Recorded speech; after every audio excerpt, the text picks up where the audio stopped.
So thanks for having me. My name is Dave Kramer. I'm a research scientist. I'm based in Albany, and I work with research partners at Cornell University and SUNY-ESF.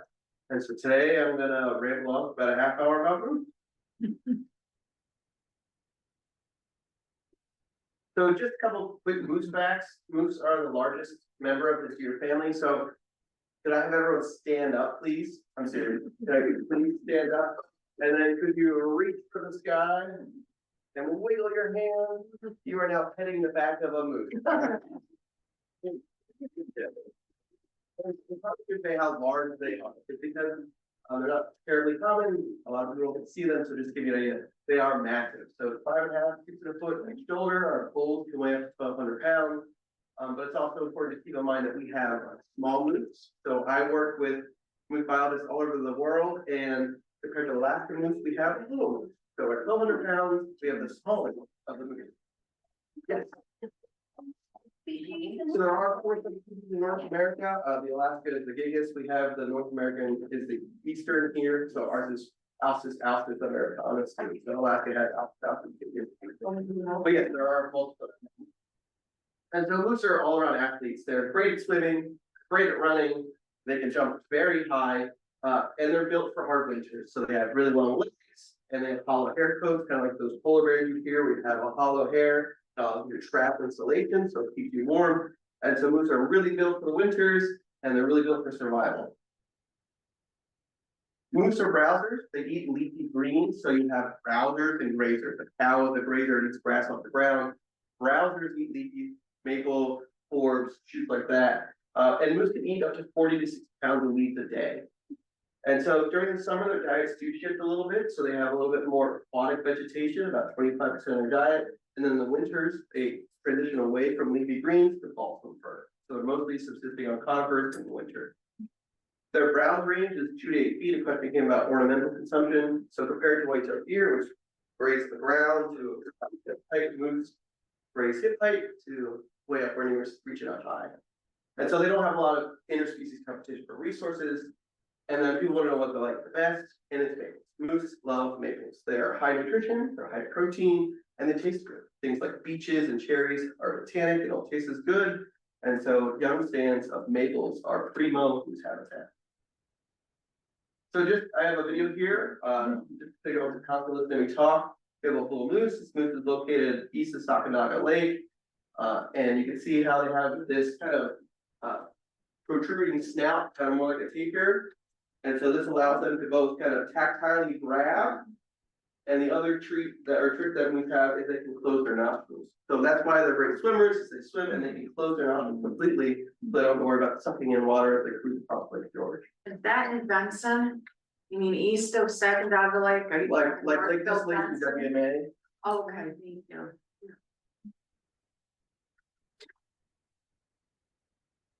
Is he eating a hemlock?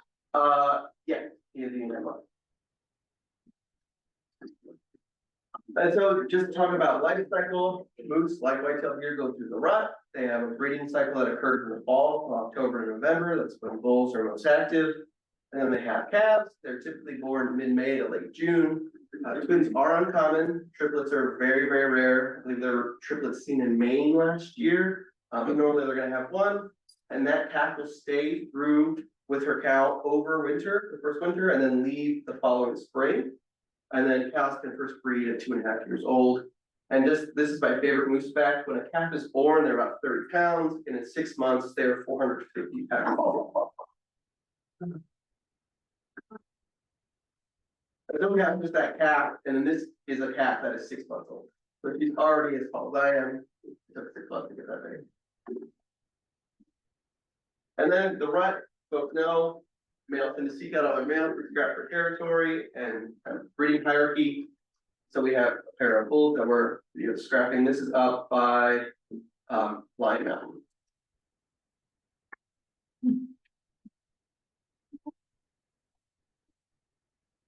And as far as I understand, they are okay. I mean,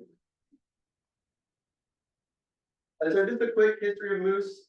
Moose were naturally found along the 42nd parallel. So that's that southern tier border, southern Michigan, Minnesota. with the exception of high elevation, they dip down into Colorado, Utah, and there are moose now in Nevada as of a couple years ago. We used to have moose here historically, then they were extirpated, they were pushed out in the 1860s through aggressive timbering, uncontrolled wildfires, unregulated market extensive hunting. And then from 1870 to 1902, there were 4 attempts of reintroductions. It was basically folks were going to moose states and buying moose and dropping them off in the Adirondacks, but none of them ever stuck around. And then what we're classifying as a recolonization, it started around the 1980s when we had the first evidence what we would say permanent residents. These are cows that are starting to breed. There was an estimate of 6 to 11 moose by 1986, and then in 2010 there was a guesstimate of 400 moose. When I say guesstimates, it's based on a mix of roadside counts, strikes, and then some aerial surveys and citizen sighting. It wasn't as kind of methodical as we do now. And actually, I believe Al Hicks is coming in a couple of weeks. Yeah. Al Hicks, that he used to be the endangered species biologist, and moose were endangered back in the day here. So Al Hicks actually did all this work. Just our first moose biologist. Pretty cool. What are they at now? We'll get there. And so the question is, where are they now? But also, where did they come from, right? They had to come from somewhere. So this is some genetic work that was done by Elias Rosenblatt at University of Vermont and University of New Hampshire. And basically what we're looking for is matching colors. So you have alleles and genetic markers. These are moose from Vermont, New Hampshire, Western Maine, and then we have Western Quebec. So you see we have a little bit of the yellow and purple and a little bit of the green. So if you ask how did they get here, you would say, bonjour, we have a mix of Quebecois moose that came across the St. Lawrence. We have that green. And then we have Vermonter moose that came across Lake Champlain. So where are they now? Our estimates as of 2018, we've had about 700 moose park-wide. This is a gradient map, so it kind of shows you the reds, the oranges, or what the highest density populations are. But really, you can find them in the Chazy Highlands, Lion Mountain, Standish area, Loon Lake, the Moose River Plains, Old Forge has a pocket as well.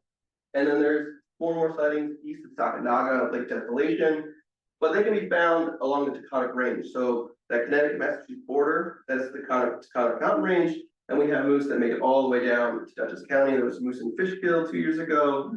We periodically get moose in Troy and Albany. So all throughout the southern tier, there's moose on the east side. And so the question is then, I told you we have 700. How do we know that we have 700? Well, we do what's called aerial distance sampling. So in January and February, we get in small helicopters and fly to the Adirondacks and count moose. My wife super loves it. And so we divided the park into blocks, and we do kind of a sampling design that allows us to count moose. On each side of the helicopter, you measure the distance that moose is from our set transects. And then you can do some black box magic to estimate the number of animals based on detections.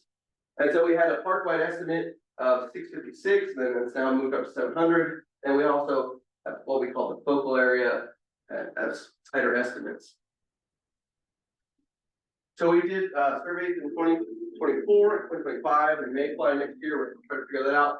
But we have changed our sampling regime. So before we were sampling blocks all over the park to get a park-wide estimate. And while we did get a number, it has confidence intervals. So basically when you guesstimate or use statistics, there's some degree of error that you have to account for.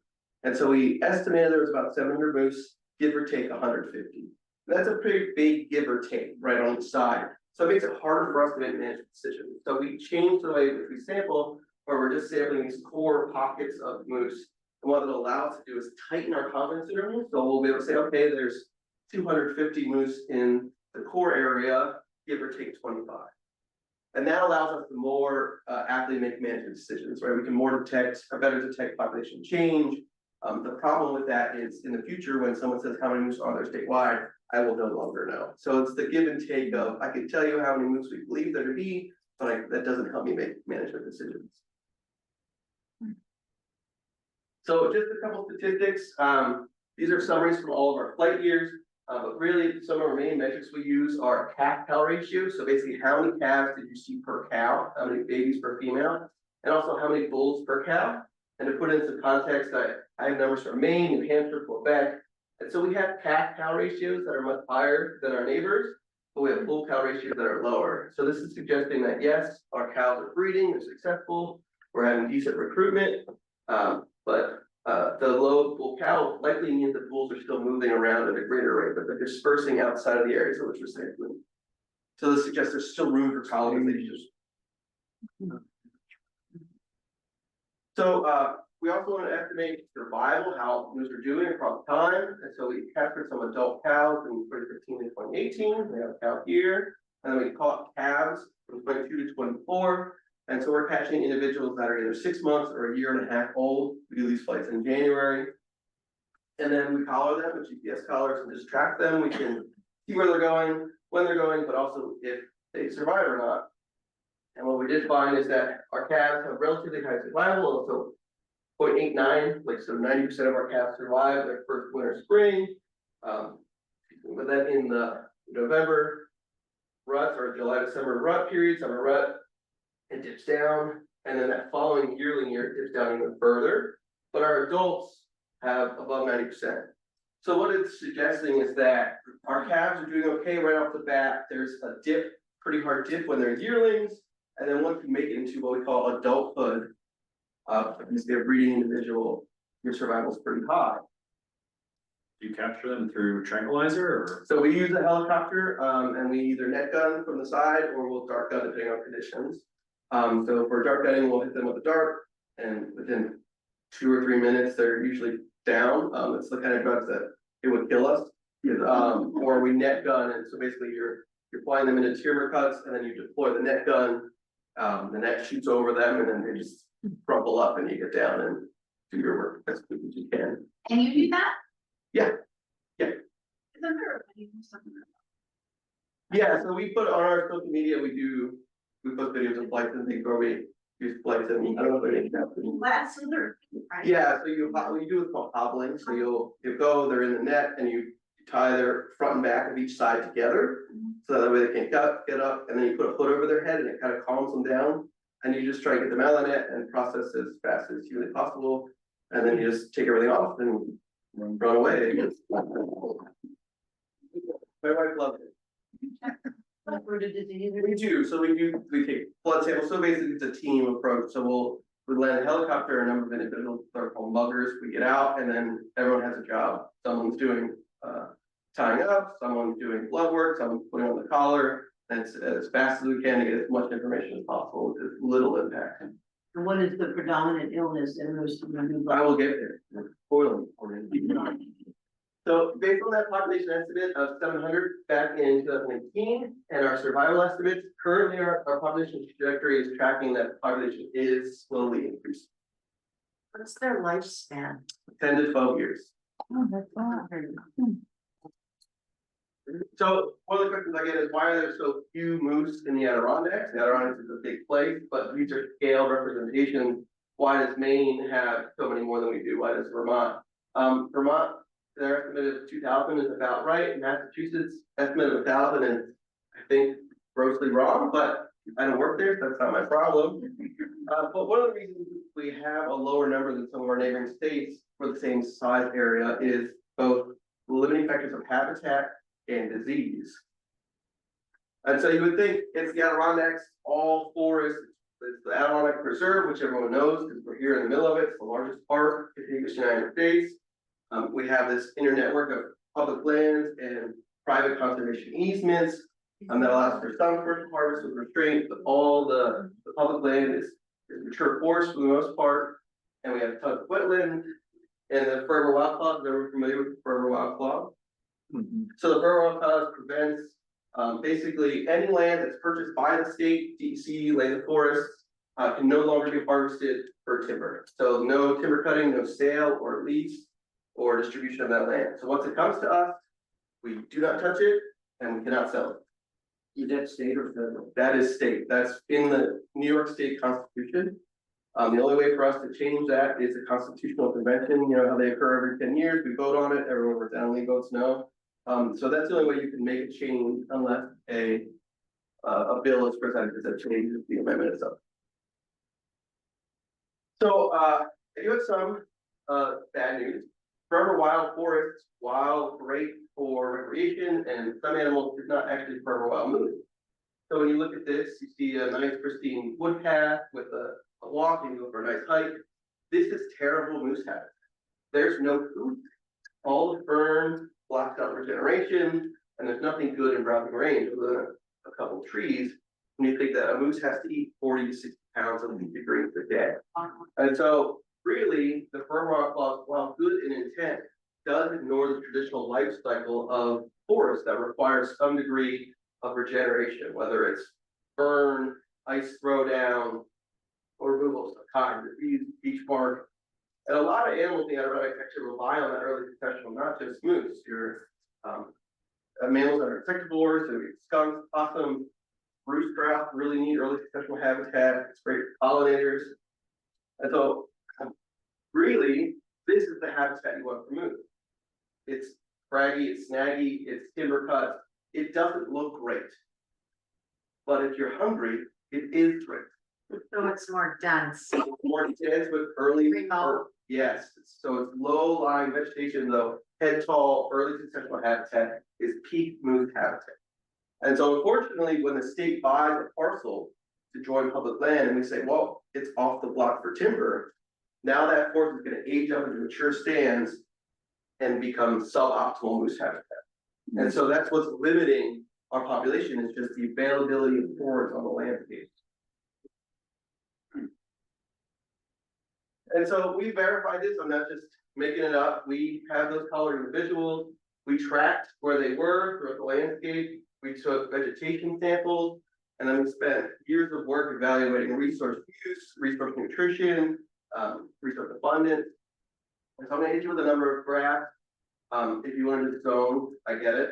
But what this is telling you is just how much browsable forage is in different cover types. So we have like a mature conifer forest, upland or lowland mature forest, open wetlands, wood wetlands, but the regenerating forest, this land that's 5-10 years post timber harvest, has like 4 times the amount of browsable forage for moose than any other cover type of Adirondacks. And then you take the forage that's in those areas and you look at, this is called animal use days, but this is basically symmetric of number of days a cow can sustain per acre of forage. But basically, the upland deciduous forest and regenerating forest are the only habitat types that really provide substantial protein resources in the summer for moose. And then we wanted to look at, with the home ranges, are they actually using it on the landscape as we would expect? And then we have the deciduous forest. This is the amount of habitat in their home ranges. Deciduous forest is the most prominent, and intermediate timber cut in a deciduous forest is the most prominent when you look at timber treatment regime. So both the intermediate of the timber cuts have the most amount of food, and the moose are using it, or at least seem to be using it. And then we looked at resource selection. And again, this is overstory harvest. So this is when they do shelter with the regime, you have the first cut, and they come back about 10 years later and take the rest of the overstory off. And these are all suggesting that there is greater resource selection for timber harvest than areas that don't have timber harvest. So with all that in mind, we know how much food there is, where the food is, and then we looked at how much there is on the landscape of these timber harvests. We were able to estimate carry capacity. So with the current state of how much timber there's on the landscape, we estimated that it could support Adirondacks, only support about 750 moose. We do suggest that given the change in diet of the summer, where they're targeting aquatic veg, can likely support up to 1,000. And deer species, whitetail mule deer, elk, they are very good at persisting above what we call carrying capacity. So it can likely go above that as well. But really, one of the drivers for why we only have 700 moose is there just isn't a ton of food out there. And it's that much different in Maine. Yeah, if you have visited Maine and go to their like 4 moose areas, it's just aggressive logging. So I can talk about it a little bit, but Maine has issues with winter tick, which we don't, I'll get to that. But that's largely driven by a density dependent relationship where you have so many moose because there's so much food that winter tick has been able to explode. Basically, they're able to parasitize on all the moose. And so it's almost the other end, that the point of the problem is with Maine is they have too many moose because they're cutting too much timber. They've tried what's called an adaptive hunt in their western portions or units where they're like doubling their cow tags to try and get more moose off the landscape, try and break that epidemic of ticks. But they're not having great success. But yeah, so they're the opposite. If there's so much timber, there's too many moose. So I just thought I would do a little Rorschach test. You know, some people see different things. You can see a butterfly, maybe you see a puppy dog. I see my 7th birthday party that no one came to. Everyone sees something different. But so these are our movement patterns from our moose. And so what it shows is there's a couple different kinds. We have moose that do seasonal shifts. And we have moose that just kind of stay at one area and just hunker down. And then same thing, we have mostly a pocket events. But what we're noticing is we generally, of all those individuals we've collared, we don't see a lot of large scale dispersal, suggesting that they are getting adequate resources, but they're not overwhelmed, or it could also mean that they don't need to disperse because there just aren't a maximum number of moose yet where it's a problem. But we do have an oddity. So this is moose 48705. It's a wonderful name because we have a superstition. I'm not superstitious, just like a little stitches, but we don't name animals. It's a kind of a general thought that whenever you name an animal, that's what gets by a car. So like when we catch bobcats or fishers, they get numbers. We don't give them names because the moment you name them Spotty, you know, they don't get a cat. So we caught a cat around Loon Lake, hung out there for about a year, and then in May of 2023, over the course of a month, she trekked all the way to Watertown. So she traveled almost 100 miles in the course of a month. She got into Watertown. I don't blame her, decided to leave. And she actually went up to Quebec. And she traveled another 100 miles for the next month up to Quebec. And so over the course of 2 months, this moose went from staying in the same place for a year, traveling to Watertown to Quebec. And then that's where she lives. She's still there. And so when I call my Canadian counterparts, they got the collar and popped off. But she found this 6 square mile parcel of woods next to the St. Lawrence and lives there. Are they solitary animals? Do they? Yeah, so generally they'll come together for a rut, for breeding, but they're not gregarious really. So if you see moose together, typically it'll be a cow and her previous year's calf if they're about the same size. And then, so come that spring, if you see 2 moose that are about the same size, that calf is soon to be pushed off. Cows will push off her previous year's calf to focus on the current calves that are coming. And so, yeah, they very rarely will you see them grouped. Now, that's not a standard across all moose. In Alaska, it's not common to see them group up, but here our moose kind of stay alone. So I said there was habitat issues, but also we have disease issues. So there are 3 primary diseases here, parasites we have. We have the winter tick. This is different than dog ticks that you and I may get. Brainworm and liver flukes. So just to give you an idea of the winter tick cycle, so basically the ticks attach to the moose in the winter, they live on the moose, they drop off early spring, the tick lays eggs, they'll hatch, and then late summer, early fall, they fly back on the moose. And so what's happening in places like Maine is that basically the calves are picking up tick loads that are too great for them, they're unable to really groom enough to get the ticks off, and the calves don't make it into the spring. But we don't have that problem. So this is a picture of basically what ticks do to moose. But again, this is not one of ours. And so basically the lack of early season frost or mild winters really allow ticks to thrive. And so New England, so particularly Vermont, New Hampshire, and Quebec are having these tick epidemics. In the case of Vermont, their population kind of took a nosedive from the ticks, but they've kind of stabled out. And they look like things might be finally getting better, but it took years of population decline for the density to be sparse enough to kind of combat ticks. There is the potential to treat them. The Quebec claws have tried it. They've had success where you basically catch a moose and give it permethrin like you would your dog or something, but then you have to catch every moose every year, and it's just like financially unsustainable. So I have a counterpart in Vermont. His name is Nick Horton. Nick Horton gave an interview with the local Burlington Journal and said, I quote, "New York has the nicest looking, most pristine moose. This, like 5 years ago, and I bring it up all the time. And okay, so we don't have the winter tick issues that our neighbors are having. This is a bull moose again around Lake Desolation. Great coat, beautiful moose. It's probably one of the biggest moose I've seen in the state.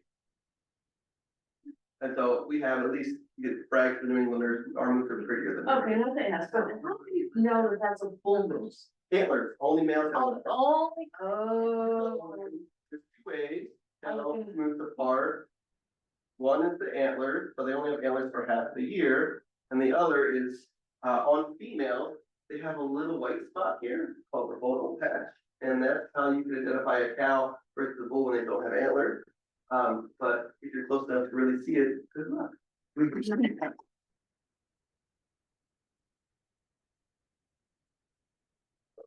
So liver fluke and brainworm have different cycles than winter tick. They revolve around white-tailed deer. So for brainworm, it gets shed by the larvae, shed by the deer. It gets picked up in terrestrial gastropods, snails, and then as the animal browses, they eat the snail. And for liver fluke, it's a little more complicated. They shed the eggs, and then the eggs get in the snail, and then they're shed from the snail, and they attach to aquatic vegetation, and they get eaten by the animal. For white-tailed deer, they are the normal hosts for these parasites. So white-tailed deer are asymptomatic when they get these critters, but unfortunately moose are not. So moose are dead-end hosts. So what happens is they will pick up a parasite and then display issues. So with brainworm, this head tilting, basically the worm somehow notices not in the right host, will just continue to float around the brain and just basically turn it into cheese. And so they get this head tilt, their nervous system breaks down. Basically, if a moose gets brainworm, they're generally toast. So when we come across them, if you see a moose circling, we'll usually intervene and euthanize the moose. But here are a whole bunch of different parasites, but this P. tenuis is brainworm, and then F. magna is liver fluke. We only have a prevalence of about 13% of our dead moose that we get, whether it's road strike or called in, have a brainworm on them, so they're pretty low prevalence. But liver flukes have about 50%. So every other moose that comes to us already has flukes. And so flukes, they form that cyst on aquatic vegetation. I talked really early on, the moose eat aquatic veg in the summer. And so the fluke gets into the moose, it migrates to the liver. Once again, figures out that it's not the right kind of liver, and just rather than being shed in the feces, it stays there and destroys the liver. We'll have moose that come in that have like 40, 50% of their liver, just kind of like moose. Really just does numbers of their organs.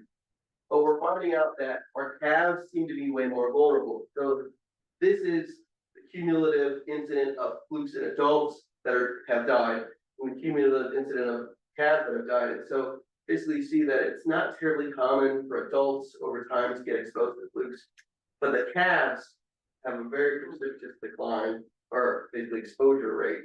And so our calves are getting flukes and succumbing at a greater rate than our adults. And so it's unclear to us if it's a matter of when you're a calf, life is very hard, and so you get a parasite and it wins right away, versus when you're a full-grown adult and you get the parasite, you're already a full-grown adult, you have a better immune system, you're more durable, therefore the flukes seem less problematic. That's our current theory, because again, once you make it to adulthood, if you get a fluke, you seem to be generally okay. But if you're a calf and you get a fluke, you're in trouble. So again, this low density population that I talked about before seems to be helping us prevent a winter tick outbreak compared to Vermont and the others.